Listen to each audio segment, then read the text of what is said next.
Lepas Buat baloi lah 130 je ni. Son. Parti lah. Dia nampak dia macam kecil. Dalam tu. Kalau orang pendek susah nak. Yalah. Nampak gandas juga Ina kereta ni. Kan? Mana Ila masuk belah mana? Sini. Dekat sarang.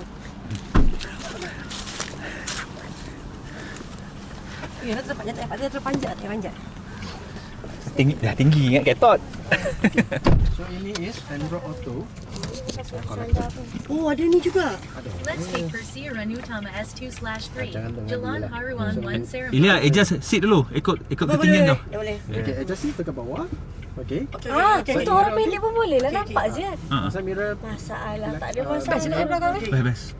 Okay. Belakang Lepas tu bumbung dia jenis high class. Ya. Dia takkan jatuh after years lah. Betul. Tapi tak ada sunroof lah.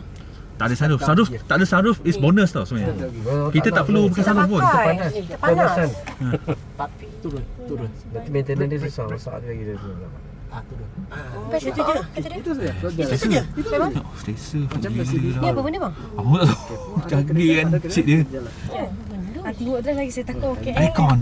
Orang KL Aircon kita. Kereta masuk airbag ah.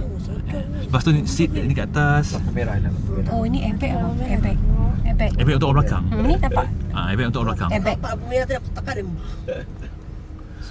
Dekat orang belakang ada airbag lah. Belakang seat ada airbag. Ada airbag belakang Dia seat. betul. Total 6. Ada airbag 6. Banyak airbag. 1, 2. Cuma belakang tak ada aircon. Belakang ada aircon ke? Rear bed. Sini tak ada. Tak ada aircon. Belakang tak ada. Tapi rasalah duduk belakang. Tapi rasa dia sebab aircon dia banyak kat depan tu dia tarik Jangan ke rasa depan. lah. Rasa lah. Boleh rasa lah. Sedap lah. Sedap ya. Dia punya tinggi tu macam bawa lori. Macam bawa bas kan. Tinggi je. Ya. Okay, lampu hijau. Okay, go. Dia lagi dahsyat dia. Tekan lagi. Nakal lagi. Sports mode. Tekan. Nanti mas semua tengok. Sport. Memang tak nak drive. Biar aku nak drive. Tergerak nak drive. Nanti mana macam belakang apa ni? Dia dah 100 tu. Okay. So after this kita ikut kiri. Keluar. Dah buat laju. Sini lagi. Teman lagi. Ni lah